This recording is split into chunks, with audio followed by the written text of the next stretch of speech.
guys, it's Elyssa from ElyssaNalani.com, and really quick, I just wanted to give an update on what's been going on in my Traveler's Notebook. So far in One Book July, we've just gotten through the first week and into the second, and so I just kind of wanted to show the, I guess, progress and all the happenings in my Traveler's Notebook. Now, fun fact, I have recorded this like, I don't know, 100 times, and, or I should say, in an effort to not sound like a rambling crazy lady.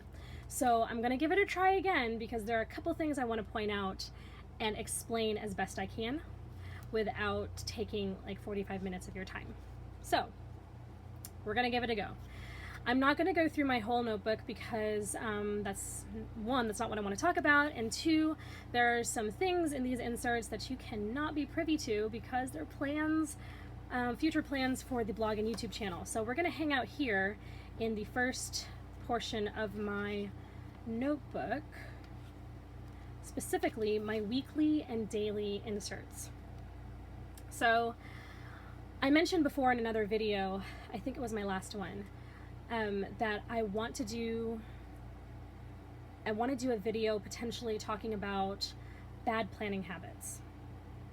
And what I've learned about bad planning habits is that it really, as the term might suggest, it really doesn't have much to do with the book that you're in or the system that you're using, as much as it has to do with you and your brain and how it's engaging with the page. So one of the things that I learned this past week, I really had a moment where I was like, duh, like serious big duh moment. Not aha, not mind blown, not fireworks, just great big duh. Something I should have been doing for the longest and have not been doing, and I can't even tell you why. And when you see what it is, you're gonna be like, duh. But I'm gonna share it anyway, my humiliation. So here's what's up. This is my week on 2 pages, okay? This is so not revolutionary, you guys. But this is my week on 2 pages. This is what it looks like before the pen, before the washi, and all the pretty. And this is where I set up my days. I just use blank grid and set it up sort of bullet journal style. Because I like not having a framework for my days, because I might use just a half a page, I might need 2 pages, I might need just 1 page or 3 pages or whatever. So I like having no structure for my days and then having the structure of my week. So what I would normally do on a good week, when I would take out my planner at the beginning of the week, preferably on a Sunday, and plan out what needed to happen, plan out appointments or errands I needed to run, tasks, project tasks, so on and so forth. So here's what I track. This is my high priority list.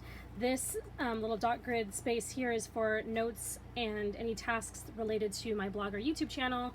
This is what I eat for lunch. These are the actual days and the happenings therein. I've got a little reading list here. This is what I'm reading this week, and then a to-buy list here, okay? So I would set up the week at the beginning, and then come Monday or Tuesday or whatever, in the morning as part of my routine, I would sit down and say, okay, so based on what this says and based on what I have to get done, let's jot down, I'm going to get this done on Monday, I'm going to get this done on Tuesday, so on and so forth. It kind of worked. And there was something in my head that said, this is the way you need to do this. This is what makes sense. This is non-committal. We like non-committal for certain things, especially when it comes to this. For some reason, we like non-committal. And I don't even like admitting that. That's kind of embarrassing, but that's just, I'm just being honest with you guys. That's what would happen. So I would take whatever was in here and put it on a day, you know, that day as it came.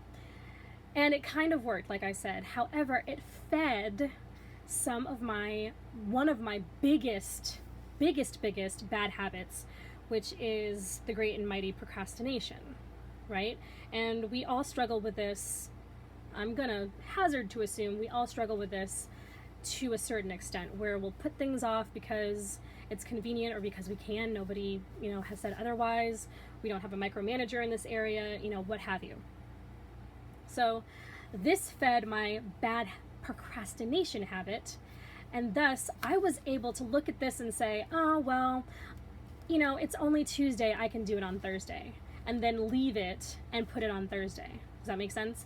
And so what I came to terms with yesterday, I had an adulting moment, right? A great big adulting moment where I said, Elyssa, you can't keep doing this, because the next several weeks, specifically the next several weeks, and also generally just in life, there are time-sensitive project-related tasks and things that have to be done, and if they're not done, it backs me up. Or this project is never going to be finished. This goal is never going to be reached because I don't put the boundaries around my planning habits, or around my planning, not my planning habits, but my planning system, to where I leave less room for procrastination. Okay, I hope that makes sense. So, and I didn't, as I was doing this, I wasn't thinking about all of this until after the fact. So I was getting all caught up with my my week, and I thought, oh, this is kind of fun. I had some time, and so I said, well, let me go ahead and set up Monday. So I set up Monday. I kind of backtracked and did Saturday and Sunday, and then I set up my Monday, and then I was like, well, this is kind of fun. Let me just go ahead and pull out the washi again and set up Tuesday and Wednesday. So I have Tuesday and Wednesday.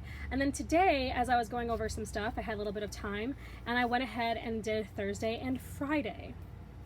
Okay? I never pre-plan. I never pre-decorate. Okay? And I don't pre-plan my days. Okay? I'll put down stuff in here ahead of time, but I'll never pre-plan my days because I like the freedom. However, that feeds my procrastination habit. Okay? Because sometimes I'll treat things that are time sensitive as not time sensitive, because I'll say, well, as long as it's done by Saturday or Sunday, I'll be good, right? But it would be better if I got it done on Tuesday or Wednesday, because then other things can happen Thursday, Friday, or Saturday. You know what I'm saying? So again, this is not revolutionary. This is like basic adulting 101. But when it comes to engaging on paper, sometimes we give ourselves allowances that we really don't need to give ourselves, just because we think we can, or just because you don't have that micromanager. But this isn't how I would necessarily perform on the job, but if I was working outside the home. But I feel like I can do that just in my general life. Well, sorry, but it doesn't work that way. Or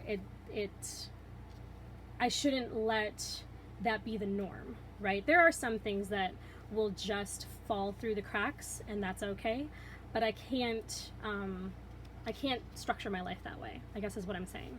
So, moment, I had my Monday planned yesterday, so I kind of wrote down all the things that I needed to get done, so that when I woke up this morning, I knew exactly what I needed to do. Oh my goodness, what a concept. How many times have I heard people say, plan the night before, so when you wake up, you know what you're doing? You guys, I don't know why. I don't know why. So later today, it's already evening, so before I go to bed today, after all the things are done, I'm going to sit down and I'm going to write down my priorities for Tuesday, and then my to-do list for Tuesday, so that when I wake up, I know exactly what needs to get done based on what I didn't get done today, which I did get a lot of stuff done today. Thank goodness. But based on what didn't get done yesterday and what needs to happen the rest of the week, I can go ahead and plot this stuff in. My week does not contain all of the things. Like, there is stuff that's not written in here that needs to get done. I just don't have the space. And so that's something I'm going to have to tweak and figure out. But that's what my dailies have to be for, where I can go ahead of time, go in and fill in that stuff. So, this also depends on what kind of book you use. So, something like an Erin Condren, where your days are in the week, right? Where you have your vertical or maybe your horizontal in like a happy planner or something, where you have your whole entire weekend days in the same place, and you can just write stuff in and it's a bigger space.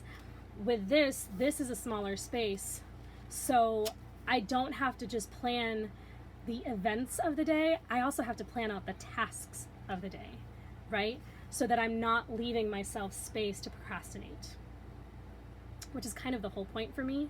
That I'm trying to untrain myself. I'm trying to train myself not to be a procrastinator, because I am naturally a procrastinator. And when I do that bad planning habits video, I will be hitting that pretty hard, because that is one of my biggest struggles, is staying on task.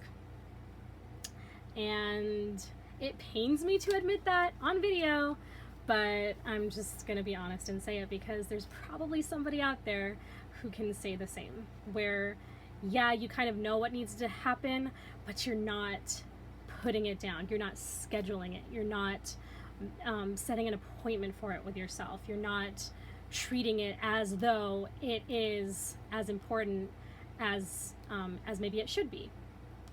Okay, I hope that all made sense, you guys. I think I said at the beginning of the video that I've filmed this more than a few times, and so I'm really trying to be succinct and as easy to understand as humanly possible. So yeah, I hope that made sense. That is my update for this first week of One Book July. This is what One Book July has taught me so far, and we have, what, 3.5 more weeks to go, and so we'll see what else I learn. I would be interested to know what you guys are learning. Either comment below if you are participating in One Book July, comment what you're learning in your planning challenge. If you're not participating in One Book July, still comment with what you're learning. And if you've made a video update for the challenge, let me know. I would love to watch it. I'm kind of searching for update videos, and there are not as many out there as there are setups and introductions. So I'm really trying to find good updates, because they intrigue me. I want to see what everybody else is learning as well. So that was my duh moment. That is what happened this past week. I hope everyone else has had a great start to their week, and I will see you in the next update video, if I do one. I will see you all later. Hope you're doing great, and I'll talk to you later. Bye-bye.